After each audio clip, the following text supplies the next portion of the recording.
अजय सुनीता नाम की एक लड़की से शादी करके अपने शहर मुंबई चला आता है। सुनीता बिहार की रहने वाली लड़की थी। देखो सुनीता, ये है मेरा शहर मुंबई। जी सुनिए, आपके परिवार वाले हमारे इस रिश्ते से नाराज तो नहीं होंगे ना? नहीं सुनीता, मेरे माता पिता बहुत अच्छे हैं, वो हमारे इस रिश्ते को जरूर स्वीकार करेंगे। अजय मुंबई शहर में रहता है। 6 महीने पहले ही अजय को बिहार की एक कंपनी में नौकरी मिली थी। 6 महीने से अजय बिहार में ही रहता था। बिहार में अजय की मुलाकात सुनीता से हुई थी। सुनीता बिहार की रहने वाली एक गरीब लड़की थी। अजय सुनीता से शादी करके उसे अपने शहर मुंबई ले आया था। अजय अपने घर आता है। उसके परिवार में उसके माता पिता विनोद, जानवी और बहन निशा थी। अजय, तुम अचानक ऐसे चले आए, बताए भी नहीं कि तुम आ रहे हो। पिताजी, मेरा ट्रांसफर मुंबई शहर की कंपनी में हो गया है। अब से मैं यहीं रहूंगा आप सबके साथ। अच्छा, ये तो बड़ी अच्छी बात है बेटा। ये लड़की कौन है तुम्हारे साथ? सुनीता, ये मेरे माता पिता है। माँ पिताजी, ये सुनीता है मेरी पत्नी। मैंने सुनीता से बिहार में ही शादी कर ली।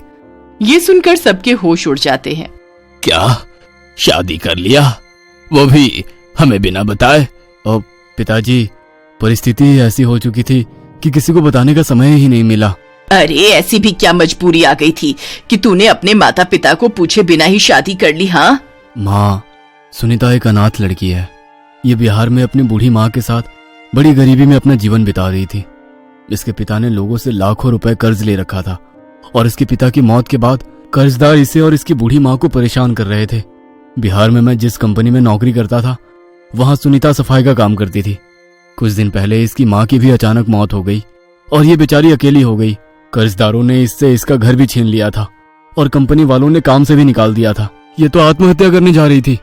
तभी मैंने इसे पकड़ा और इसकी सारी बात जानकर इससे शादी करके इसे जीने की नई राह दिखाई। अब आप ही बताइए, क्या मैंने एक लड़की को उसका जीवन लौटाकर कोई गलती की? ये सुनकर सुनीता रोने लगती है। तभी अजय के परिवार वाले अनाथ सुनीता को अपना लेते हैं। जैसे तैसे एक दिन बीत जाता है। अगले दिन सवेरे अजय अपने काम पर चला जाता है। सुनीता बहू, तुझे खाना बनाना तो आता है ना? जी माँ जी। अच्छा, तुम्हें जो आता है आज वही बना लो खाने में। सुनीता रसोई में आती है। क्या बनाऊं? हाँ, एक काम करती हूँ, अपना पसंदीदा मछली चावल बना लेती हूँ, पर यहाँ तो मछली नहीं है। एक काम करती हूँ, बाजार जाकर ले आती हूँ। सुनीता बाहर आती है और बाजार से ताजी वाली मछली लेकर घर आती है। उस समय निशा, जानवी अपने कमरे में थे। तभी सुनीता रसोई में मछली चावल बनाने लगती है।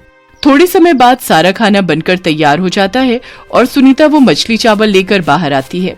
ये देखकर जानवी, विनोद दंग रह जाते हैं। अरे भाभी, ये क्या बना दिया आपने? इस घर में मांस मछली नहीं बनती, फिर आपने क्यों मछली बनाई? अरे बहू, बनाने से पहले पूछ तो लेती कि हम क्या खाते हैं। अरे कोई बात नहीं जानवी, बहू को पता नहीं था ना कि इस घर में मछली नहीं बनती। बहू, आज के बाद मत बनाना। जी ससुर जी, माफ करना, मुझे नहीं पता था। हमारे बिहार में तो यही खाते हैं सब। वहाँ का सबसे पसंदीदा खाना है ये। यहाँ का नहीं है, हम इस घर में ये नहीं खाते। तभी एक राहुल नाम का लड़का दौड़ता हुआ जानवी के घर आता है। अरे जानवी काकी, आपके बेटे अजय का एक्सीडेंट हो गया है और उसकी मौत हो गई। ये सुनकर सबके पैरों तले जमीन खिसक जाती है और सब दौड़ते हुए हॉस्पिटल आते हैं। अजय की लाश देखकर उसके परिवार वाले खूब रोते हैं। जैसे तैसे 3 दिन बड़ी मुश्किल से बीतते हैं।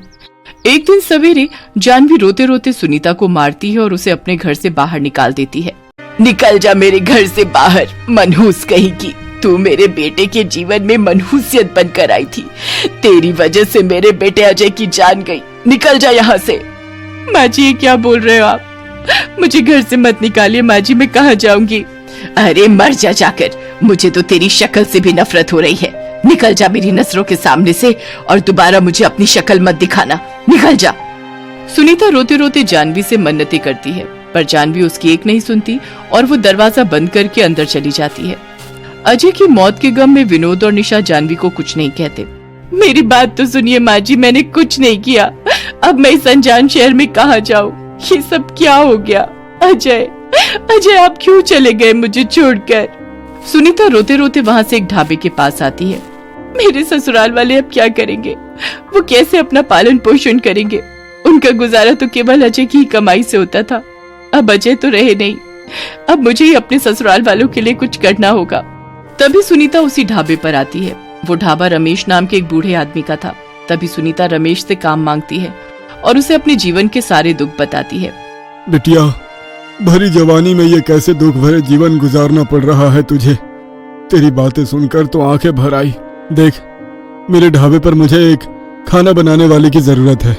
अब इस बुढ़ापे में मुझसे ढाबे की देखरेख और खाना पकाना नहीं होता। क्या तू मेरे ढाबे पर खाना बनाने का काम करेगी? मैं रोज के तुझे 1000 रुपए दिया करूंगा। क्या? रोज के 1000 रुपए? हाँ, मैं ये काम करूंगी। मुझे मछली चावल बनाना बहुत अच्छे से आता है। बहुत ही स्वादिष्ट बनाती हूँ मैं मछली चावल। अच्छा, तो तू मेरे ढाबे पर वही बनाना, क्योंकि यहाँ मछली चावल बहुत चलता है। उसके बाद सुनीता रमेश के ढाबे पर काम करने लगी और अपने हाथों से स्वादिष्ट मछली चावल बनाने लगी। कुछ ही दिनों में रमेश के ढाबे की मछली चावल इतनी फेमस हो जाती है कि रमेश के ढाबे पर हमेशा ग्राहकों की भीड़ लगी रहती थी। सुनीता रात को रमेश के ढाबे पर ही सोती थी। 1 महीना ऐसे ही बीत जाता है। इधर विनोद, निशा और जानवी के भूखे रहने के दिन आ चुके थे। उनके पास जितना पैसा था वो सारा खत्म हो चुका था।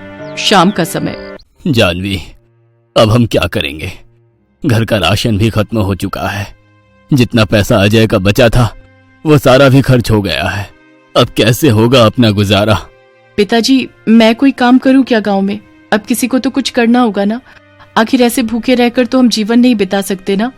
जानवी और सब काफी परेशान थे। इधर 1 महीना होने पर रमेश सुनीता को 30,000 रुपए उसकी पगार देता है। चाचा जी, क्या ये आप 25,000 रुपए मेरे ससुराल वालों को देकर आ सकते हैं? उन्हें मत कहना कि ये पैसा मैंने दिया है आपको। आप उनसे कहना कि ये पैसा अजय की कंपनी की ओर से आया है। अजय की कंपनी वाले हर महीने आपको 25,000 रुपए महीना देंगे।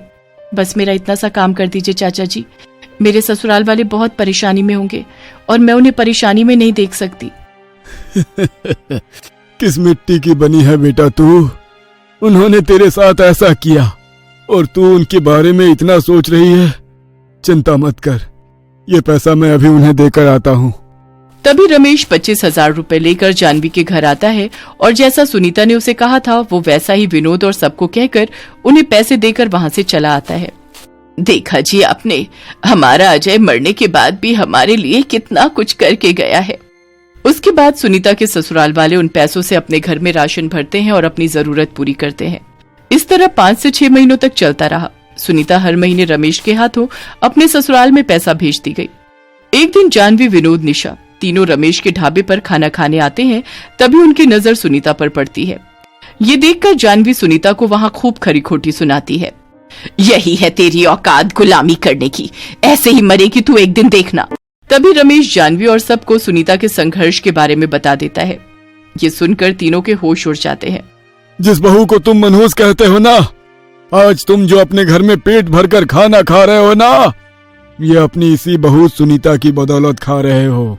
जो पैसा मैं आपको हर महीने लाकर देता था ना, वो पैसा मुझे सुनीता ही देती थी अपनी पगार से आपको देने के लिए, ताकि आप लोग भूखे ना रह पाए। ये सुनकर तीनों सुनीता के कदमों में गिर जाते हैं और उससे रो रो कर माफी मांगते हैं।